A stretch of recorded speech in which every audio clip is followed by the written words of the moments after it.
I was sent this set of boat trailer brackets and asked to give my opinion on it, make this short video. So here's what you're going to get. These are the brackets going to allow you to mount some boards and perhaps carpet covered boards to slide your boat onto the trailer when you're loading it up. And this bracket set comes with all the bolts that you're going to need, not only to affix it to the metal frame on your trailer, but also you got the screws here.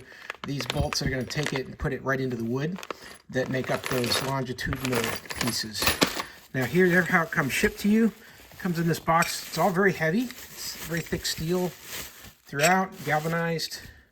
So it's going to be protecting it through the life of this equipment. Got the U-bolts here.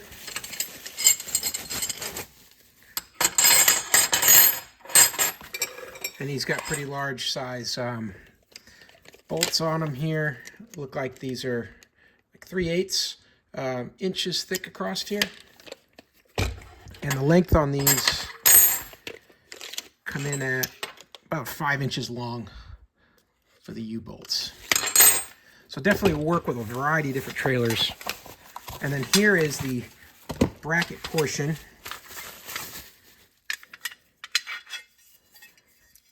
Right here, and really well done. I mean, the way these are cut and sanded, they're not a lot of sharp edges or anything.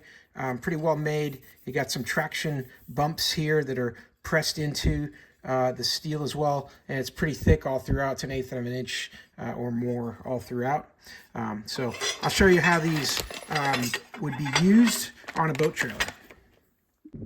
And here I am at my boat trailer, and show you how this would attach.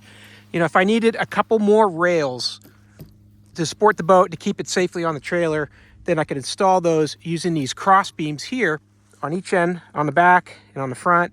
And then here's how the system would attach. You got your U-bolt, goes around this rail here, bolt that back down. You got all kinds of adjustment here. If I need to move this down, I could slide it down, adjust it, tighten it up. And then here on the top, I'm going to put my second rail like one of these, cover it with fabric, cover it with carpet, whatnot. And then I'm going to attach that here. Screws go in through the bottom to retain that. And that's going to be able to be adjusted to the right angle that I need and tighten it down so that when I'm connecting it up with the rest of the parts of my trailer, I got everything I need lined up. So, hey, I hope that helps learn a little bit more about these attaching points for your boat trailer. Hope this video was helpful, and as always, I hope you have a great day.